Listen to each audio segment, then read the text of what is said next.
Mes amis, j'ai presque j'ai la larme à l'œil, presque de la peine, parce que là, je vous montre, il me reste une page. Pour Yosef Hatzadik. On est sur le dernier cours de Hashem. Ah, et merci Yosef Hatzadik, merci qu'on a Rav Arouche qui nous a éclairé comme ça. Alors, Kamouvan, il faut savoir, d'accord? Shem Asu, Ezotot Ktana, les filles après notre Shelem, Chayun Met Achumash Ba'avana, d'accord? Maintenant, pour l'histoire de Yosef Hatzadik, on a été hier dans l'épisode où justement le Rav il explique, Rabbi Omori, Rabbi Shalmarouche, que Yosef, il a dit, normalement les frères de Yosef, ils auraient dû comprendre que Yosef, avec tout ce qu'il a passé, il a gardé la Emouna, ils auraient dû de même aller voir Yosef et dire Yosef, on s'est trompé, apprends-nous la Emouna. Ok. Le Rav dit évidemment que quand on parle que les Shvatim se sont trompés, c'est maintenant, on parle d'une petite erreur selon leur niveau à eux. Encore une fois, il ne s'agit pas de mépriser les Shvatim, les chefs de tribu. On n'est rien à côté d'eux. On est là pour apprendre. D'accord? Mais on est obligé d'étudier le Chumash, d'accord? Avec Havana, avec la compréhension que la Torah, elle te parle des tzadikim qui ont fait des erreurs une fois ou deux fois dans leur vie. Eux, ils ont peut-être fait qu'une seule fois dans leur vie. Ça leur arrive une fois, nous, c'est des trucs que c'est tous les jours, tu vois ce que je veux dire? Eux, ça arrive une fois ou deux fois dans leur vie, d'accord? Selon leur niveau à eux, d'accord? Mais ce n'est pas selon notre niveau à nous. La Torah, elle vient te mettre une loupe, un microscope, pour que toi, qui es beaucoup plus enclin à ça, tu comprennes ça a été quoi le mécanisme du problème et tu comprennes aussi qu'est-ce qui a permis de sortir de ça. Yves Charladat, Mazé, Advekut Shalem, c'est impossible de comprendre le niveau de proximité qu'ils avaient avec Dieu. C'est quand on dit que les chefs de tribu, ils ont suspecté Yosef, malgré tout, quand leur père il est mort, de vouloir leur faire du mal et que c'est un manque d'émouna. On ne se compare pas à eux du tout. C'est-à-dire que leur niveau de proximité avec Dieu, c'est incomparable. Mais c'est juste que nous, on en est en train d'apprendre qu'il y a un problème en cela, il y a un problème. Non, c'est peut-être une seule fois dans leur vie qu'ils ont eu ce problème. Peut-être que tout le reste. D'ailleurs, on voit que les frères de Yosef, quand il y a eu des problèmes qu'ils ont eu avec Yosef, qu'est-ce qu'ils se sont dit les uns les autres? Qu'est-ce qu'ils se sont dit tous les uns les autres d'un coup? Ils se sont dit, ce qui nous arrive là maintenant, ils ne savaient pas que c'était Yosef. Ce qui nous arrive, c'est sûr que c'est à cause de la vente de Yosef. Tout de suite. Donc tu vois qu'ils faisaient Cheshbon Nefesh. Tu vois qu'ils analysent. Tu vois qu'ils sont liés à la Hashgacha pratique. Tu le vois. Tu le vois. Tu n'étais pas en face de gens. C'est des gens qui avaient un niveau extrêmement élevé. Mais juste que maintenant, nous, à notre niveau à nous, on est là pour apprendre des choses. OK? Yves Charles date, c'est impossible de savoir leur niveau de proximité avec Dieu, leur niveau de sainteté. Ce n'est pas des fous. Shalom. C'est pas du tout dans nos proportions à nous. D'accord? Où est-ce qu'eux, ils se tiennent? Mais maintenant, s'il y a une petite erreur, toute petite erreur qu'ils ont pu faire, d'accord? Mais la Torah, elle te le raconte. La Torah, elle est authentique. La Torah, elle ne vient pas te vendre un truc parfait. La Torah, elle te montre le émet. Ça, c'est un homme. Avec un tzadik belochet. Il n'y a pas un tzadik qui n'a pas fauté. Ça n'existe pas un tzadik qui n'a jamais fauté. Il y en a quelques cas. La preuve, c'est qu'il y a quelques exceptions qui sont mentionnées. C'est-à-dire que tous les autres, n'importe quel qui n'ont pas fauté. Alors, c'est quoi la force du tzadik? Qui se relève. Il va de l'avant. D'accord? Et nous, le but, c'est que nous, les petits, nous qui sommes petits, bémètes, qu'on se monte sur les épaules de ces géants pour apprendre. Comment se renforcer dans la foi, et de ne pas s'embrouiller de chaque chose qui nous arrive dans notre vie. Et eux, ils ont eu les plus gros bilboulim au monde. Nous, on n'a pas leur niveau, grâce à Dieu, de bilboulim. On n'a pas leur niveau d'épreuve. On ne peut pas imaginer, c'est des trucs de fou. Mais justement, tu apprends d'eux qui ont pris une déferlante de bilboul, de dérangement, de choses incroyables. Ils ont tenu. Alors, pour nous, c'est Matim. D'accord? Rabbi Nachman de Breslev, lui, il a déjà devancé toute cette chose-là. Et il a dit, il a déjà prévu, il avait déjà vu cette chose-là. Il a dit comment qu'il y aurait Mashiach. Qu'est-ce qui va se passer? Mais il n'y en a que très peu qui vont vraiment être marzik, qui vont tenir le coup dans la Emouna. Alors ça vaut le coup.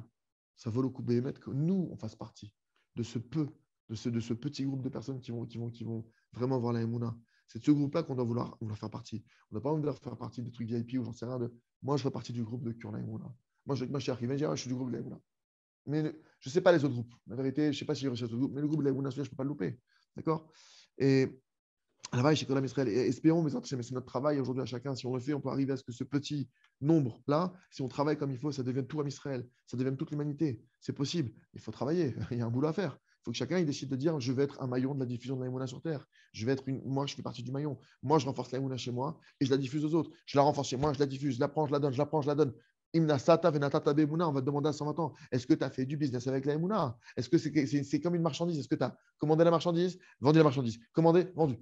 Est-ce que tu as fait ça? Oui ou non? On va te demander à 120 ans. Il y en a qui expliquent, là, est-ce que tu as travaillé avec Emouna? Moi, je vous dis, Kepchuto, on va te demander, est-ce que tu en as fait ton affaire? Est-ce que c'était ton business? On va te le demander. Si chacun d'entre nous, d'accord, on est près de 14 millions, c'est notre rôle principalement, peuple juif. Mais même un non-juif, il peut le faire, la vérité. On va dire que le peuple juif, on a été assigné à ça à la base. On a été, nous, assignés à ça. On a été, nous, dirigés à ça. C'est écrit qu'on a appelé dans la Torah des étoiles parmi les nations. Le but de l'étoile, c'est qu'en pleine obscurité, elle t'éclaire. Tu vas éclairer les gens de quoi? De ton argent, que tu es une star Hollywood, de quoi tu vas éclairer les gens? J'ai fait un film, j'ai fait une musique, de quoi tu éclaires les gens? Tu éclaires les gens d'Emouna. J'ai reçu la Emouna de mes maîtres et je la transmets. Nous, on a une transmission de maître à élève. Les nations du monde n'ont pas de transmission de maître à élève. Les nations du monde, ils ont Moshe Rabbeinu. C'est-à-dire que soit ils s'attachent à la transmission du peuple d'Israël, soit les nations du monde n'ont pas de transmission. Mais maintenant, imagine, les nations du monde te disent, mais moi, on ne m'a pas donné. C'est vrai. Tu as été les voir, toi? Non, je n'ai pas été les voir. Mais quand ils disent devant Dieu, mais moi je n'ai pas reçu. Mais c'est vrai qu'ils n'ont pas reçu. Sauf que, il y a joie de vivre. Il y a aujourd'hui, vous êtes là. Il y a les WhatsApp, il y a nos réseaux. Tout le monde doit recevoir. Il faut être clair, tout le monde doit recevoir.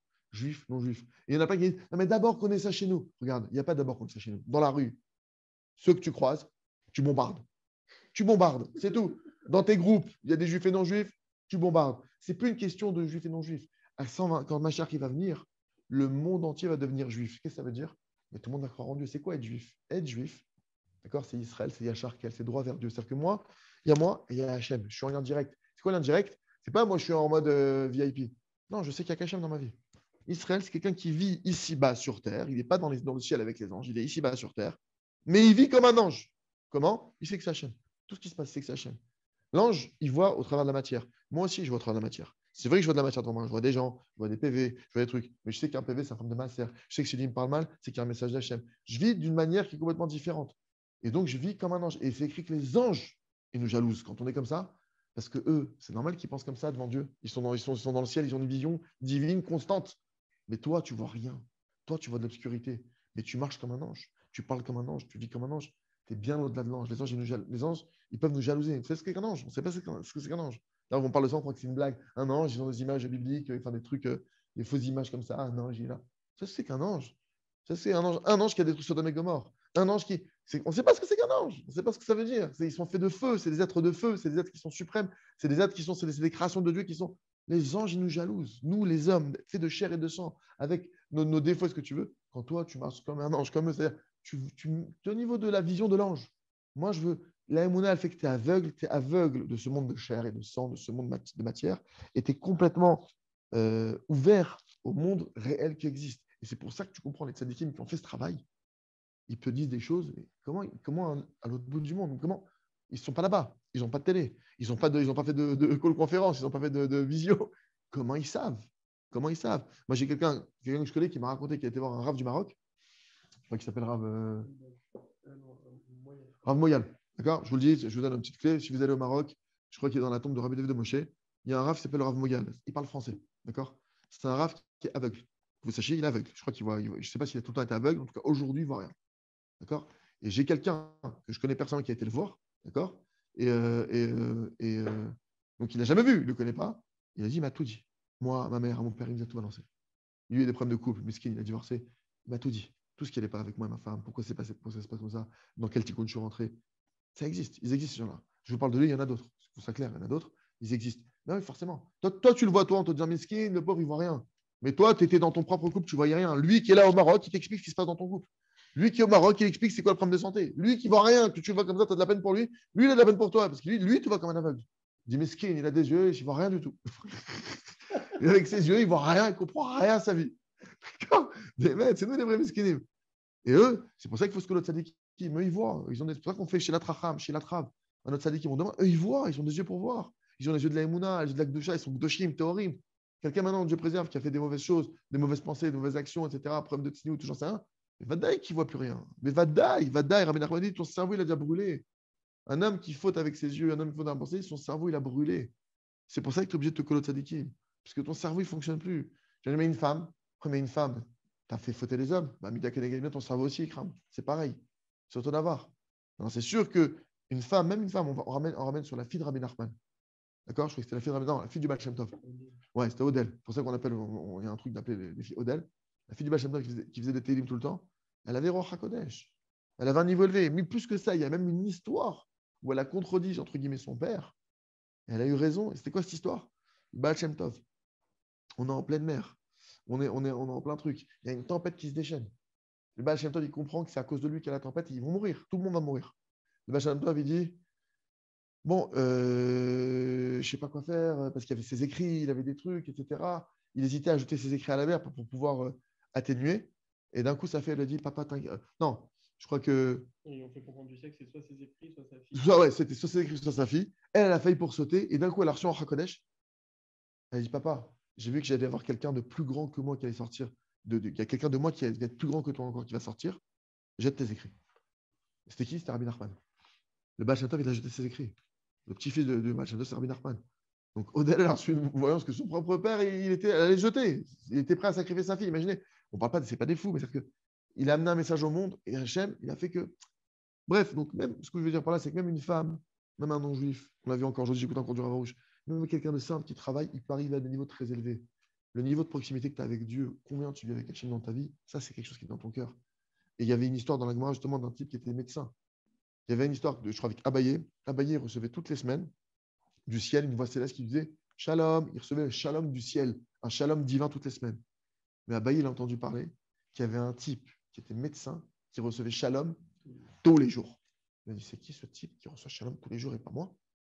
Je crois que Rava, il recevait le shalom tous les kippours, une fois par an. Imagine, on veut dire, mais Rava, Abaye et Rava, c'est ceux qui ont étudié l'Agma, c'est des géants qu'on n'a pas d'idée. Quand Abaye, il a scruté, il a voulu savoir pourquoi est-ce que ce type-là, il recevait tous les jours, du ciel, on lui a répondu tes actions ne sont pas à la cheville de ses actions à lui. Non, c'est Abaye. Et c'est qui cet homme-là? C'était un médecin qui faisait hyper attention à la Gdusha. Il était médecin, il mettait une blouse sur les gens qui recevaient, sur les femmes. Il voyait aucune femme de la tête aux pieds. Il en mettait un truc, c'était une tente qui bouge. Il ouvrait juste quand il leur faisait une saignée ou quoi, juste à l'endroit de la saignée, il ouvrait. Il mettait une coupade de tzedaka. Le prix, c'est 500 shekels. Celui qui n'a pas, qui ne paye pas. Celui qui a un peu, qui paye un peu. Chacun paye comme il veut. Un niveau de fou, bref. Il avait plein de malotes. Le Rav Roche, il explique tous les niveaux de malotes qu'il a eu. C'est arrivé pour une seule chose. La Gdusha qu'il avait. Avec la Gdusha qu'il avait, quand tu travailles ta Gdusha, tu arrives à des niveaux, tout le mal qui est en toi, il disparaît. Il a été, cet homme-là, il a été testé. Justement, Abaye, il a envoyé des élèves à lui pour le tester, pour comprendre. Il a zéro. Ils lui ont volé. Il en voulu à personne. On lui a volé. On lui a menti. Ils lui ont fait des trucs de fou. Et bien, mec, il a dit non. Ils lui ont dit mais tu nous as suspecté de quoi quand on t'a fait tout ça? Non, j'ai pensé que vous vouliez me faire du bien. J'ai pensé que vous vouliez. Mais type, il a hébergé des élèves d'Abaye chez lui. Au matin, ils se réveillent, ils ont volé les meubles. Ils sont partis avec les meubles. Il va dans le marché, il les voit en train de vendre ses meubles. Lui, il fait genre, il les a pas vus, il l'appelle. Hé monsieur, achetez nos meubles. Pire que ça, ils écoutent. Combien tu les as payés? On veut savoir le vrai prix pour les vendre, on ne veut pas se faire arnaquer. Il a donné le prix de ses meubles. Il a dit, bah, celui-là, ça a coûté 30, celui-là, vous le vendez pas moins que 1000 euros, c'est dommage, c'est un Louis Vuitton, celui-là, ça. Il leur a donné le prix. À la fin, ils lui ont dit, on est venu te tester, selon les paroles de notre maître. Mais de quoi tu nous as suspecté quand on t'a volé? Tu nous as hébergés, tu nous as nourris, tu nous as logés. Qu'est-ce que tu as pensé? Qu'est-ce qu'il a répondu? Ben, j'ai pensé que vous vouliez me faire, qu'on voulait me faire participer, entre guillemets, sans me donner mon avis, à une tzedaka de Pidyon Jvoïm, de racheter quelqu'un qui a été kidnappé ou quelqu'un qui est un prisonnier, de libérer un prisonnier. Le Rav, il dit, 2 secondes, c'est débile, dans l'absolu, de dire un truc pareil. C'est-à-dire, tu dis, la personne, elle est venue, je suis là hébergé, je suis là truc, il ne voulait pas les voir, il répond ça. Je dis, mais attends, c'est pas logique de dire ça, tu as vraiment cru ça. Arrête de nous faire. Le type, c'est un rave qui fait ça chez toi, c'est un escroc notoire. Un type qui vient avec une barbe, il t'a volé ton mobilier, il le revend sur la place du marché. On appelle ça un escroc notoire. On va dire, comment il a pu dire ça? Non, lui, il arrive à un niveau. S'il faut être bête pour bien juger mon prochain, ben je juge de manière bête. S'il faut devenir un imbécile pour faire les caves routes sur les autres, j'ai pas de problème. Et pire que ça, on dit attends, mais non, c'est bon, on a fini l'histoire, on te rend tous tes meubles. Qu'est-ce qu'il répond? Non, j'en veux pas. J'ai eu dans ma pensée que quand les meubles sont partis, que je ferai en tzedaka, c'est fini, il rentre plus chez moi. C'est parti en tzedaka, ça revient plus chez moi. Ravi dit, tu vois de là qu'il avait zéro tavat maman. Zéro, il en a rien à faire d'argent. Rien à faire, c'est-à-dire qu'il est nettoyé. Mais comment il arrive à un niveau pareil? Il n'a pas de colère, il a une patience extraordinaire, il n'en va à personne. Il voit Hachem. Comment? Le Rav dit, la Gdusha. Le Rav dit ce qui fait qu'il arrive à ce niveau-là, parce qu'il travaille sur la Gdusha. Il travaille sur la Gdusha. Il fait attention à ça. On est tous là à chercher maintenant des niveaux. Une fille qui travaille sur sa tsniout, Odel a travaillé sur sa tsniout, Roi HaKodesh. Une femme, quand elle a un Yetzirara de mettre des vêtements qui ne sont pas tsniout, il faut qu'elle sache. Les vêtements pas tsniout que tu mets, clairement, tu es en train de décider est-ce que j'aurai Hachem avec moi ou est-ce que j'aurai tous les démons qui sortent dans la rue sur moi? Tu choisis, tu veux Hachem ou les démons? Parce que pourquoi les démons? Chaque homme, Hachem, qui va regarder cette femme-là, ça crée des mauvais anges. C'est des malachis Kabbalah. Et ces anges-là, maintenant, ils vont témoigner devant le trône céleste, ils vont dire je suis l'ange qui a été créé par Shimon, qui a regardé Sephora, qui était habillé Patsniout. Boum, il y a un dîner à la Makom, ça fait un dîner. Et la personne dit, je comprends pas, j'ai plein de dénus sur moi, un truc. Tu vois comment elle habille? Je dis, mais attends, moi je comprends pas. Rav Meshetrit, comme ça, il disait, il y a des gens qui viennent le voir. Il dit, je comprends pas pourquoi j'ai des problèmes. Il dit, je comprends pas comment tu es encore en vie avec ce que tu fais. D'après la Torah, je sais pas comment tu es encore debout, comment tu es encore en vie, tu devrais être mort depuis 10 fois. Mais pour vous dire que non, on ne se rend pas compte. Non, en tout cas, voilà, quand tu fais le choix de la Gdoucha, tu fais le choix d'avoir Hachem dans ta vie. Les hommes, ils doivent faire attention à nos yeux et faire un vrai travail. C'est que c'est là le secret. Tu vois qu'un homme simple comme ça, qui était médecin, il est arrivé à un niveau plus élevé qu'Abaye Rava. Et une femme, comme Odell, qu'on a dit, rien qu'en faisant des télim, etc., elle arrive en Hakodesh. Et d'elle, et de Odell est sorti d'ailleurs, c'est Rabbi Nachman, on n'a pas idée, on n'a pas idée. D'accord? Donc les femmes comme les hommes. Donc, la Emouna maintenant, tout ce qu'on est en train de dire là, encore une fois, c'est une question d'Emouna. C'est une question d'Emouna. Quand je sais que l'Emouna, c'est Hachem, pourquoi je vais trouver grâce aux yeux de quelqu'un d'autre? C'est Hachem qui va me marier. C'est Hachem qui va mon khatan. C'est Hachem qui va me trouver ma femme. Pourquoi je vais regarder à gauche, à droite? Ah, j'ai pas regardé. Ah, ben, t'as loupé ton mazal. Imaginez le truc de fou. Ah, j'ai protégé mes yeux. Ah, ben voilà, tant pis. T'as foiré ton mazal. Hein. Bah, du ciel, on te l'a mis. Ben non. Ah, voilà, t'as respecté la Torah. Ah là, imbécile. Les gens, ils pensent ça. Ça m'est déjà arrivé, quelqu'un il me dit, écoute, j'ai commencé à mettre de filines. J'ai eu tellement de galères. J'ai arrêté. J'ai arrêté parce que j'ai dit ça prend des proportions incroyables. Je dis, tu crois que c'est les filines qui te font du mal? C'est pas possible de penser pareil. La Torah te fait du mal. C'est pas possible. Vous comprenez l'esprit tordu. Il y a eu des problèmes qui sont venus. Tu as une question, je suis d'accord. Je ne dis pas que tu n'as pas de question. C'est vrai, le type, il a mis les filines lundi, depuis lundi, tout part en truc. Et effectivement, il arrête de mettre les filines, ça se calme. Ok, tu as une question. Mais ce n'est pas les filines le problème. C'est qu'il se passe quelque chose avec toi. Peut-être que justement, il dit Rabbi Nachman, au passage, quand tu vas chez Rabbi Nachman, il te dit maintenant, je te garantis que tu ne reviens pas en Gilgoul, que tu vas faire ton tikkun. Si tu viens vraiment, tu veux faire tchouva, tu vas chez Rabbi Nachman, ça tombe. Tu viens avec une vraie volonté de faire tchouva, tu fais le tikkun avec la vie, etc. Rabbi Nachman, il sait, je me suis engagé, tu es, dans mon sac, c'est fini. Toi, tu ne reviens pas en Gilgoul, toi, tu iras ton tikkun, tu iras à Dassof, je m'en porte garant. Ok. Mais Rabbi Nachman, il dit, ce qui se passe, c'est quoi? C'est que normalement, maintenant que la personne est dans un vrai processus de tchouva, normalement, d'après on va dire, imaginons maintenant, on est en termes de comptabilité. Il y a un type, il a fait des dégâts, des dégâts, des dégâts, des dégâts. Il vient et dit, ça y est, j'ai compris, je ne veux plus faire de dégâts. Première chose qu'on normalement on est censé dire, bon, alors déjà, on va faire un arrêté des comptes. Puisque quand tu ne fais plus de dégâts, combien de dégâts tu as fait? Ok, tu as fait 4 milliards de dégâts. Comment on s'arrange maintenant pour le paiement? Normalement, c'est tout de suite, tu viens faire tes chouvas, il y a un paiement. Rabbi Nachman, il a dit, j'ai su que si les Chosre Bitchouva, dès le début, on leur mettait des coups, ils partiraient. Alors qu'est-ce qu'il dit Rabbi Nachman? Toutes les épreuves que j'ai vécues dans ma vie que lui, il n'avait pas fauté, qui étaient Naki, Kadosh, Vetaor, toutes les épreuves qui lui qui étaient sans fin, il avait des épreuves, il avait des douleurs, il a dit si on me donne un morceau de bois, je vais l'arracher avec mes dents tellement j'ai mal. Je pense qu'il avait vécu Rabbi Nachman. Il a dit maintenant, toutes ces épreuves-là, moi j'ai un chéquier d'épreuves qui est illimité. Tous ceux qui arrivent, hop, je fais un chèque. Lui, il devrait payer tant d'épreuves, tiens, je fais un chèque, déjà je veux qu'il rentre dans l'histoire. Je paye à sa place. Rabbi Nachman, il paye à sa place. Les tzadikim, il paye pour nous. Mais parce que normalement, qu'est-ce qui se passe? Tu commences à faire tchouva, ça ouvre ton dossier, on fait un arrêté des comptes. Tu dis, mais c'est pas logique. Si, c'est logique. Jusqu'à maintenant, tu étais en train de voler. Jusqu'à maintenant, tu es en train de. Maintenant, bah oui, justement, tu veux faire tes chouvas. Justement, tu veux t'amender. Le type, il volait, il volait, il volait. Tu dis, mais dis ça, j'ai fait de chouva. Ah bah, commence à rembourser. C'est ça, c'est justement ça, la chouva. Mais Narwan, il a vu ça, il est de l'équipe. Alors, il nous aide. Mais c'est normal. Du Dafka il commence à faire Shabbat, il y a des problèmes. Ben oui, toute ta vie, tu n'as pas fait Shabbat. Alors maintenant, c'est pour ça que je prie, je fais des doutes, j'aime les bougies pour les tzadikim, je fais des mitzvot pour atténuer. C'est-à-dire que maintenant, les dettes, Hachem, il te dit, les dettes, tu n'es pas obligé de payer. Tu peux faire des travaux d'intérêt public, tu peux aller ramener les dettes des autres. Il y a plein de manières de payer ses dettes. Moi, je préfère payer mes dettes, c'est la manière que je vous conseille, et c'est la manière la plus forte au passage, c'est qu'il y a un machal qui ramène Ravarouche. Il y avait un roi, d'accord? Il y avait un roi, il avait un ministre. Ok, il avait un ministre. Le roi, il a donné de l'argent au ministre, un budget. Imaginez le ministre de la. Je sais pas quoi.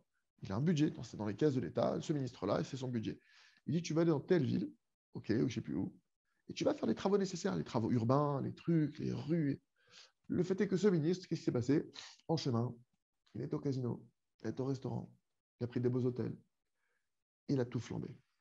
Il a brûlé tout le budget de l'État. C'était même pas son budget, parce que tout ce qu'on a, c'est Rachamim. Il vient devant le roi, tête basse, il dit sire, je suis désolé, je me suis pas contrôlé, mon Yitzhara, il était plus fort que moi, j'ai tout dépensé. Je suis vraiment désolé, je suis impardonnable. Qu'est-ce que je peux faire? Je regrette, mais qu'est-ce que je peux faire maintenant? Imaginez les budgets de l'État, c'est-à-dire que type, un budget d'État, le mec, il a gaspillé, je sais pas combien de millions. C'est remboursable, même toute une nuit, tu vas travailler, combien tu gagnes par mois? Tu vois? Alors le roi, qu'est-ce qu'il lui a dit? Il lui a dit, regarde, ce que tu vas faire. Il y a plein de gens dans le royaume qui me donnent de l'argent. Ils me donnent de l'argent. tu vas être toi maintenant celui qui va aller récolter cet argent. Et avec l'argent que tu vas ramener, non seulement ça va rembourser tes dettes, tu me ramènes 1000, 2000, 3000, c'est sur tes dettes à toi. Toi, tu dois 4 milliards maintenant, mais toi, tu ne peux plus les ramener. En ramenant les dettes de tout le monde qui vont se cumuler, ça va éponger ta dette. Et en plus de ça, tu accomplis l'ordre que je te donne, tu fais une mitzvah, tu vas être récompensé pour ça. Donc non seulement ta dette a disparu, et je te récompense. Et ça, de quoi on parle, Ravosh, il dit, c'est quoi? Hachem, il nous dit, lui, il me doit Shabbat. Lui, il me doit Tfilin. Lui, il doit faire la paix avec son prochain. Lui, il doit respecter sa femme. Lui, il doit croire en moi. Lui, toutes ces mitzvot-là, quand tu vas chercher les gens à faire, tu les aides à faire des mitzvot, tu rembourses tes propres dettes. Et Hachem en plus te paye. Et la mitzvah la plus importante qui existe au monde, le but de la création de la Torah, c'est quoi? C'est la Emouna. Quand tu aides les gens à avoir la Emouna, c'est un jackpot. Pourquoi? Parce que dès que quelqu'un a la Emouna, automatiquement, quand tu as la Emouna, ben, c'est pas chose que tu vas te mettre à faire Shabbat, d'une manière ou d'une autre. C'est pas chose que tu vas respecter ton prochain. C'est pas chose que tu vas pas voler, faire de la tzedaka. C'est pas chose. Tu as la Emouna. Quelqu'un qui a Emouna, il vole. Quelqu'un qui a Emouna, il se met en colère. Donc toi maintenant, si tu arrives à lui donner la Emouna, tu es un jackpot. C'est-à-dire que ce type-là, normalement, au lieu d'avoir dit 100 euros, lui, il avait une dette globale de 30 000. Allez, c'est pour toi. Et hop, c'est par coup de dizaines de milliers, t'en fais 1, 2, 3, 4, 5. C'est-à-dire qu'en une journée déjà, hop, 2 millions. Le type, il doit 1 milliard. Bah oui, si tu fais 2 millions par jour, maintenant 300 jours, 400 jours, non seulement tu devras zéro, et maintenant que tu as fait rentrer dans les caisses de l'État 4 milliards, tous ces gens-là maintenant, ils vont faire des mitzvot entre-temps. Donc ils vont sortir de leur dette, faire des mitzvot. Toutes les mitzvot qu'ils font, toutes les bonnes choses qu'ils font, merci Hachem, je parle avec Hachem, je dis merci, tu as des royalties. Hachem, il te donne des royalties sur tout ce qu'ils vont faire. C'est-à-dire que tu deviens, toi, tu vas passer de le plus grand mendiant avec tes bêtises, avec tes erreurs, on est miskin, on a fait des bêtises. Tu vas devenir multimilliardaire en rouillotte. Tes filottes, elles vont passer comme du beurre. Tu vas, ça dépend de nous. Ça, ce que je vous dis là, les gens, moi, c'est pour ça que Bémet, je comprends dans un sens quand Rajbi, c'est le Rabbi Shimon Bar Yochai, quand on dit que Rabbi Shimon Bar Yochai, quand il est sorti de la grotte, il a brûlé les gens. Mais quoi, il a brûlé les gens? Mais ouais, mais je te dis, mais attends, tu pourrais maintenant faire des actions qui te ramènent des milliards par jour. Tu te contentes de faire des actions qui te ramènent des cacahuètes par jour. Ça, c'est impensable. C'est que lui, en plus, Rajbi, qui a vu avec ses yeux de malach, avec ses yeux de tzaddik, je dis, non, mais je ne peux pas croire que les gens, ils labourent, ils font des trucs de paysans, alors que ces gens-là peuvent sauver le monde. Mamash, chacun d'entre nous peut sauver le monde. Et Rajbi, c'était plus vrai, il les a tués. Rajbi, attends, c'est trop digne. Tu as raison, mais ce n'est pas adapté. Il a fallu, maintenant, je ne sais pas combien d'années pour qu'on arrive jusqu'à aujourd'hui. Aujourd'hui, oui, clairement. Quelqu'un qui ne fait pas afin de ça, quelqu'un qui ne diffuse pas l'aïmouna autour de lui, alors qu'aujourd'hui, avec Joie de Vivre, par exemple, et pas que, c'est tellement simple. Partager un article, c'est si dur. Partager, aujourd'hui, tu peux commander un livret, tu peux commander un livre, tu peux faire commander à des gens, tu peux convaincre des gens, tu peux diffuser un audio, tu peux diffuser un article, il y a tellement aujourd'hui de possibilités de le faire que de ne pas le faire, sous prétexte que, alors, je suis comptable, alors je travaille trop. Mais le Icar, c'est pas ça. Tu dois faire Melartecha Harai, Vetoratecha Keva. Le maître te dit, tu dois faire ton travail subsidiaire, c'est-à-dire, même tu passes 10 heures par jour, mais ce n'est pas ton essentiel. Par contre, entre midi et 2, un pause déjeuner, là, c'est le moment où il faut que personne ne me parle, je suis en mode focus. Je diffuse. Tu comprends ce que je veux dire? On pourrait tous faire ça, il n'y a pas d'excuse. Qu'on soit médecin ou qu'on soit dentiste, j'en sais rien, qu'on ait un emploi du temps de ministre. Comment on n'a pas une part dans la de ça? Parce que même quelqu'un, il va te dire, maintenant, j'ai le plus grand métier du monde. Écoute-moi, ça n'arrive pas à la goutte, ça n'arrive pas à la cheville d'une fois où tu as fait ça dans ta vie. Comme ça dit Ravarouche. Ravarouche dit, comme ça dit, la plus grande des tzedaka du monde. Imaginez, je ne parle pas d'un travail. Une tzedaka, c'est ce qu'il y a. La tzedaka, c'est sauve de la mort. La tzedaka, c'est simple. Le Rav dit la plus grande des tzedaka du monde. La plus grande. Imagine le maximum de tzedaka. Ravarouche dit, la plus grande des tzedaka du monde n'arrive pas à la cheville de la plus petite tzedaka que tu fais en afatsa. Il faut un gadol pour dire ça à nous qui on est. Moi, je comprends. Parce qu'on comprend mitzvot. Le Rav te dit la plus grande tzedaka du monde. C'est le type. Mais il finance Mir. Il finance tout Mir. Il a fait des bâtiments, il a des hôpitaux, La tzedaka que tu mets dans la fatsa, la plus petite que tu as mise, elle est déjà plus grande que tout ça. On n'a pas aidé, c'est que nous, on ne comprend pas. Donc, tu vois, quand les racham te disent, mais attends, je ne comprends pas. Tu pourrais, avec un partage, avec un like, un pouce, un commentaire, un truc, tu vas permettre à une publication de faire vie. Tu vas permettre à des gens, l'idée, c'est de permettre à des gens de connaître, de se rapprocher, d'avoir goût, d'écouter, d'entendre, de voir. Et toi, qu'est-ce que tu fais à côté de ça? J'ai dû faire ça, je vends des jeans ou je vends des assurances. Ah, c'est le CPF en ce moment. Ah non, nous, c'est les pompes à chaleur, on fait 400 km, on va chez les gens, on les isole. Bah oui, Midak et Negal, Midak, tu ne fais pas être des doutes, tu t'isoles pas, alors tu te retrouves à isoler les autres. Mais le message, c'est mais la plana, elle n'est pas éternelle. Il y a un moment où tu peux dire stop, peut-être qu'Hachem, il veut que je m'isole, que j'isole toutes les. Tu isoles des baraques entières. C'est-à-dire, Hachem, il dit, il faut tout isoler. Il va comprendre peut-être qu'il faut s'isoler à la fin. Mais s'isoler, faire une bonne doute. Il va peut-être comprendre le chiffre. D'accord? Maintenant, en tout cas, pour vous dire que Alvaï, il nous dit, c'est le Rav, tout ce qu'on apprend de Sefat Tzadik. Alvaï, chez Kolam Israël, se renforce dans l'Emouna. Alvaï, que l'Emouna qui a rien dans le monde, tout le monde se renforce dans ça, qu'on sait qu'il n'y a pas de mal sur cette terre. L'Emouna, quand Hachem il est bon, qui fait du bien. Vélo, et peu importe ce que tu es en train de vivre dans ta vie, ou ce que tu vois dans ta vie, il n'y a pas de mal sur terre. Que rien que si on arrive à rentrer ça dans le cœur de chacun, l'humanité, elle change. Imaginez que c'est une donnée, c'est une information. Si cette information, tu la rends dans le cœur de l'humanité, les guerres s'arrêtent instantanément. Les couples trouvent le shalom. Les gens ne sont plus en guerre. Les gens arrêtent de se voler. Les gens arrêtent. C'est fini, c'est une info. Tu la rends dans le cœur des gens. El Rabat, il n'y a pas de mal sur terre. C'est fini. Tu as rentré la bombe atomique du siècle. Et la bombe atomique, elle t'apprend une chose. C'est que c'est une bombe qui peut faire une déflagmentation sur tout un pays, tout un truc. Une bombe, une seule bombe, elle peut éclater des millions de personnes. Une seule phrase, elle peut retourner l'humanité. En Rabat olam klal. Rabbi Nachman dit, En Ra, il n'y a pas de mal dans le monde. Klal, du tout. C'est pas un peu, c'est pas, ça n'existe pas. Le mal n'existe pas. Alvaï, qu'on arrive à rentrer ça, nous dit le Rav. Kol ma shachem osel tova, tout ce que j'ai fait, c'est pour le bien. Alors, qu'est-ce qu'on fait maintenant? Bon agit toda, venons, on dit merci. Venons, on dit merci. Venons, on dit merci une demi-heure tous les jours. Attends, tu ne peux pas remercier? Tu n'arrives pas à remercier? Alors, sache qu'il te manque de la émouna. Ne te mens pas à toi-même. Ne t'arnaque pas tout seul. Ne fais pas l'autruche. Kol azman, l'arzan, il faut toujours répéter. Chaque instant, tout le temps, il faut qu'on apprenne à s'éduquer, à répéter. En ra baolam, il n'y a pas de mal sur terre. Tagit toda vetashre Hachem, remercie et chante pour Hachem, c'est tout. Tu dois être dans ma programmation essentielle, mon disque dur essentiel. Il n'y a pas de mal sur terre, je change de danse. Il n'y a pas de mal. Ze achaim sheli, c'est la vie que je veux mener, c'est la vie que je veux suivre. Trazek et tatzmecha, renforce-toi toi-même. Et dis, Ez echaim yafim, quelle belle vie je vis. Ez echaim metukim, quelle vie douce je vis. Regarde, j'ai la kippa, oh Hachem, j'ai la barbe, j'ai les péotes, chacun ce qu'il a, j'ai un toit, j'ai de l'argent, j'ai pas d'argent, tout ce que tu as. Tu as des vêtements. Là, moi, je suis habillé. Mais je sais pas, je suis habillé. J'ai une chemise, j'ai une veste. J'ai une veste qui a des poches. Les poches ne sont pas trouées. Ça m'est déjà arrivé d'avoir les poches trouées, c'est relou. D'accord? C'est tout qui tombe. J'ai une chaussure droite, chaussure gauche, chaussette droite, chaussette gauche.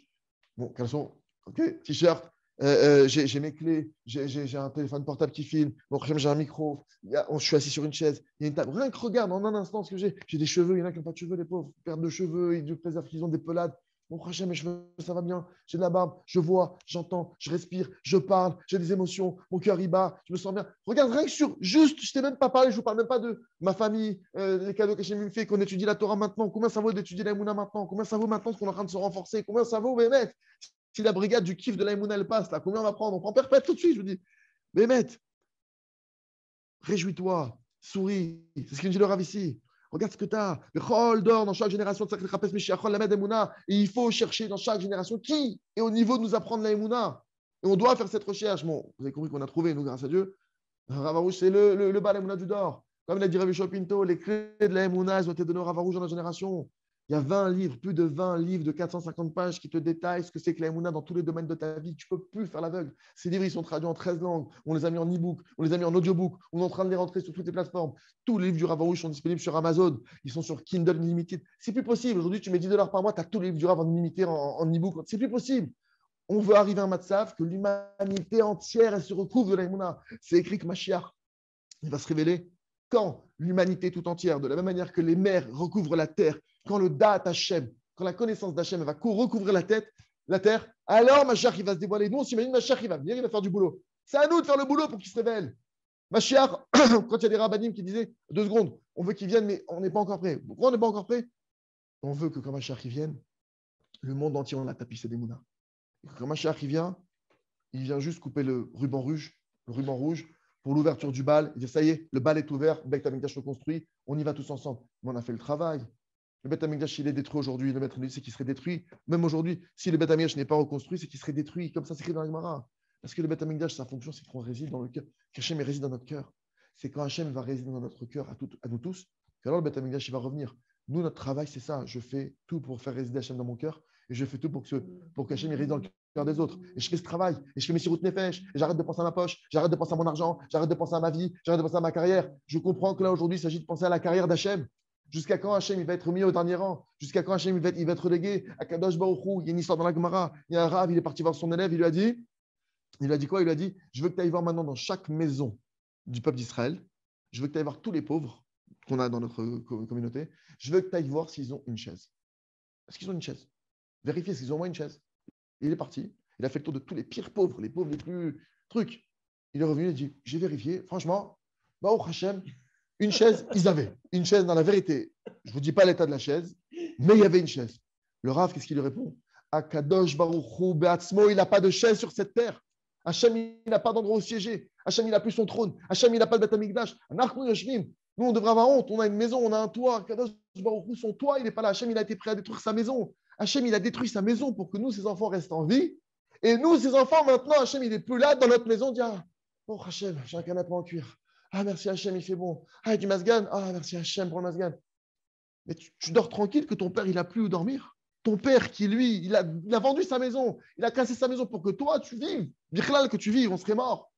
Il a donné sa maison pour toi. Et toi, maintenant, ah, Baruch Hachem, comprenez que c'est quoi faire Tikkun Chatzot? C'est pas qu'une question de mitzvah. C'est normalement Tikkun Chatzot, c'est, j'ai envie de vous dire, maintenant, c'est tout le temps, c'est toute la journée.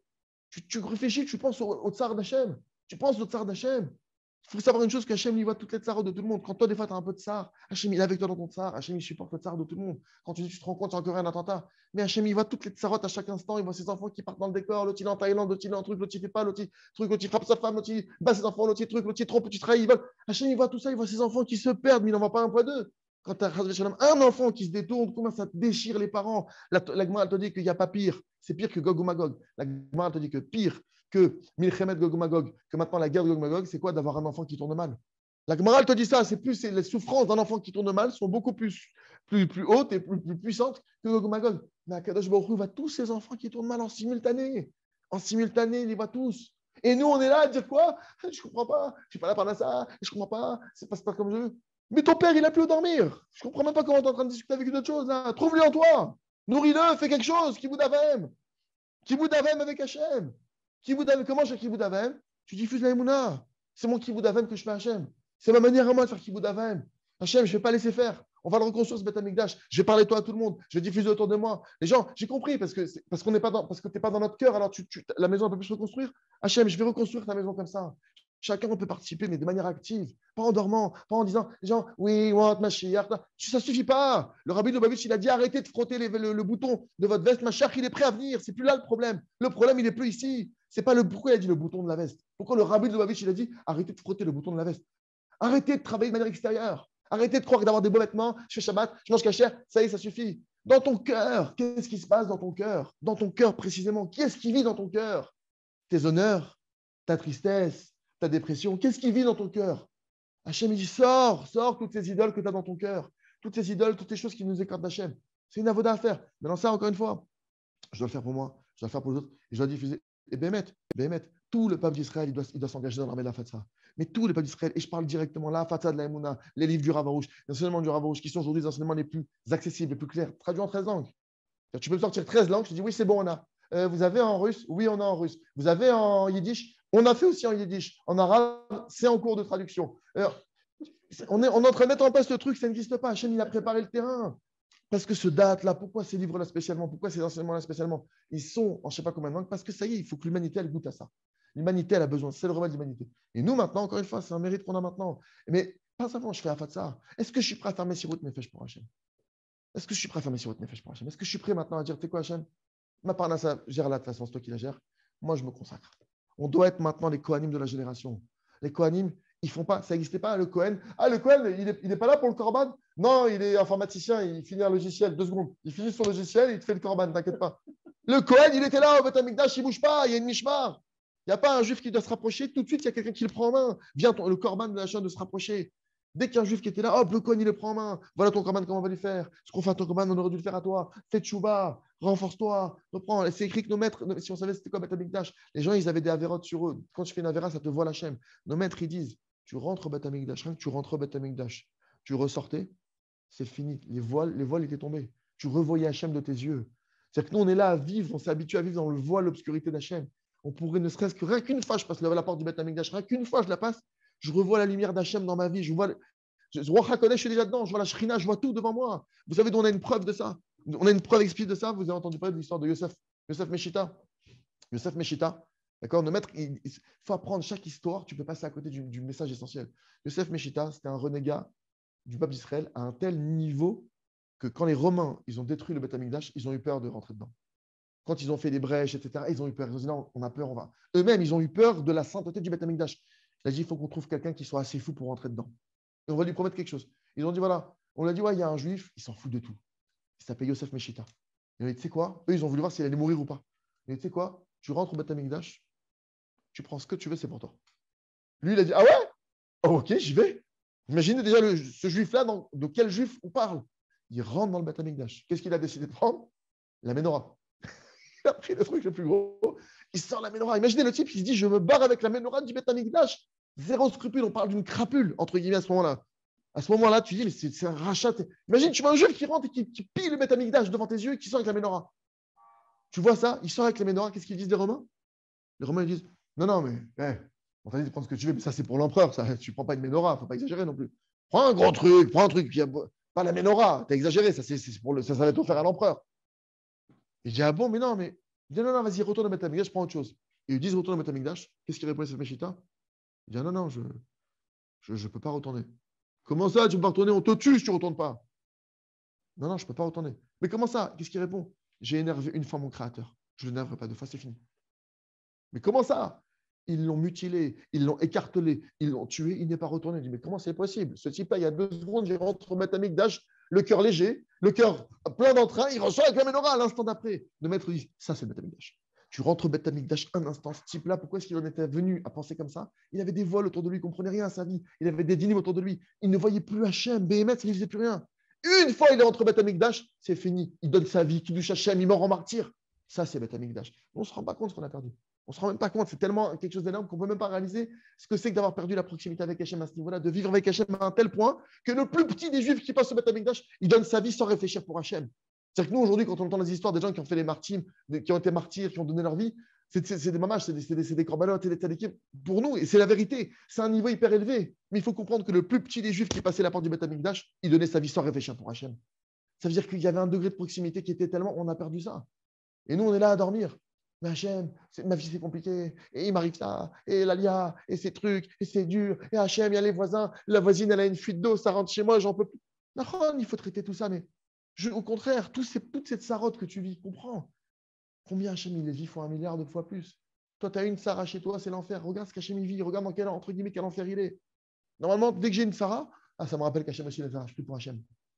Bon, Rolam, d'avoir casé, il faut que tu sortes de l'exil. Ça y est, il faut que ta shrina sorte de la galoute. Ça, il faut que tu reviennes parmi nous. Combien de temps on va être séparés de toi, Borolam? Combien de temps on va être loin de toi? Il y a une mitzvah que vous avez peut-être entendu parler qui s'appelle la mitzvah des Shiloh Haken. D'accord?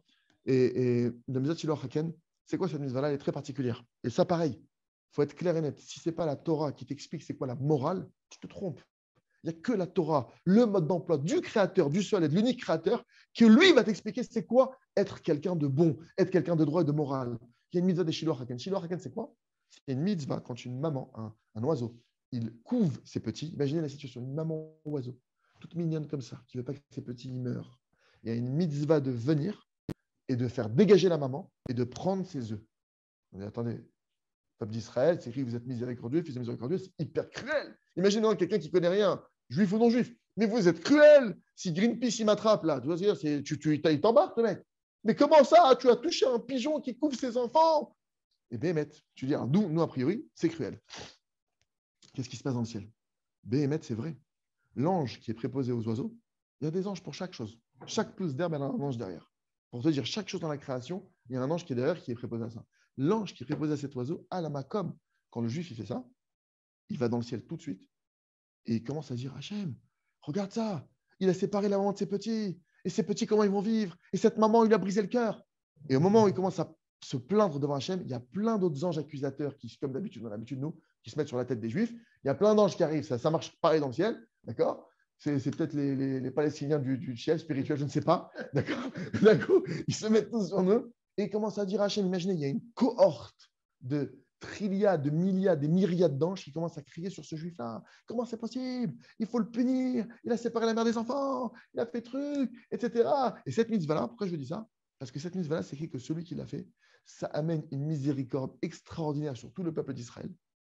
Ça adoucit les rigueurs de tout le peuple d'Israël. Et à tel point que même celui qui fait cette mitzvah-là, il aura le mérite d'avoir une maison. On va comprendre pourquoi avoir une maison. Il aura la mitzvah de Marakip, il aura le mérite d'acheter une maison et d'avoir sa propre maison. On va comprendre pourquoi dans un instant. Au moment, on revient maintenant, on est dans le ciel, ok, avec les anges. Les anges qui disent ouais, ce juif-là, ah ouais, c'est vrai, il a fait ça, il y en a marre, ces juifs-là, il y en a marre. Ils commencent à crier devant Hachem. Imagine un brouhaha gigantesque devant Dieu. À ce moment-là, Hachem, il leur dit vous avez raison. C'est très mal de séparer une maman de ses petits. Vous avez raison, ça fait mal de voir ça. Et Hachem leur dit mais je ne comprends pas. Moi, ça fait des milliers d'années que je suis séparé de mes enfants. Il n'y en a pas un d'entre vous qui dit quelque chose pour ça, que moi, je suis loin de mes enfants et que je vis sans eux. À ce moment-là, tous les anges de l'accusation, il les a séchés. À ce moment-là, tous les accusateurs qui pèsent sur le peuple d'Israël, tous ceux-là qui avaient des trucs à dire, quand Hachem il leur dit, moi, il n'y en a pas un d'entre vous qui pense à ma souffrance, à moi, que je suis loin de mes enfants. Les anges, ils ne savent plus quoi dire, ils ne peuvent plus rien dire. Donc, grâce à ça, il n'y a plus aucun digne sur tout le peuple d'Israël. Et puisqu'il n'y a plus de digne, il y a une miséricorde qui s'abat sur tout le peuple. Et Mida Keneged Mida, que c'est cet homme-là qui a fait maintenant que la miséricorde, elle tombe dans le monde, que le peuple d'Israël, il reçoit ça, et que grâce à ça, ils vont se rapprocher d'Hachem, et que grâce à ça, ça va entraîner que Hachem va résider un peu plus dans le cœur de ces gens-là. Et comme on a expliqué, la résidence d'Hachem, c'est dans notre cœur. Mida Keneged Mida, que tu as œuvré pour la résidence d'Hachem, tu reçois ta maison, mon ami. Mesure pour mesure que tu as fait ça. Donc, tout ce que je vous dis là, quelqu'un qui n'étudie pas la Torah, qui ne connaît pas la Torah, le mode d'emploi, il ne comprend rien ce monde-ci, il ne comprend que dalle. Il vit c'est un aveugle, mamache, un aveugle. Donc, pour conclure, j'ai envie de faire un dramalach sur comme un traité de Gemara pour Yosef. Donc, Bechol d'or, on doit chercher celui qui va nous en prendre la Emouna. Rabbi Nachman, il nous apprend c'est quoi la Emouna. Rabbi Nachman, c'est le tzaddik authentique. C'est quoi? C'est le tzaddik Esod Olam, celui qui a le niveau de la Neshama de Moshe Rabbeinu. Cette Neshama-là qui a reçu maintenant PLP, qui a parlé direct avec Hachem, qui a reçu maintenant de manière authentique, avec aucune dérive, le message divin. D'accord? Rabbi Nachman, dans notre génération, c'est lui la lumière de ce monde. Ani Bessachakol, Talmid, leur dit moi je suis qu'un élève de Rabbi Nachman. Talmid Katan, je suis un petit élève chez Mamshir et Taderer, chez le Rabbeinu Kadosh, qui continue, qui poursuit le chemin de Rabbi Nachman de Breslev. Rabbeinu Omer, Rabbi Nachman, il nous dit que Aïkar, Zaïmouna, l'essentiel, c'est la Emouna, c'est d'avoir la foi. Atayoda, Shesh Mishéou, Shem Lamed, notre Emouna. Si tu connais quelqu'un maintenant qui peut t'enseigner la Emouna, l'air, tu te battel et lave. Va t'annuler devant lui. Tu connais quelqu'un sur cette terre qui peut t'apprendre la Emouna, tu te mets à genoux devant lui pour apprendre. Tu lui ramasses les pieds. Mamash, tu ramasses les pieds, c'est écrit déjà dans la Gemara que Stam, les Chachamim, n'importe quel Tamid Chacham, tu dois lui embrasser les pieds, les poussières de ses pieds, tu dois chercher à embrasser. À plus forte raison, maintenant, quelqu'un qui t'apprend la Emouna, tu dois t'annuler devant lui. Déjà, t'annuler, c'est déjà accepter. Accepter que tu ne comprends pas avec tes yeux de chair et de sang. Pour plein de raisons. D'accord?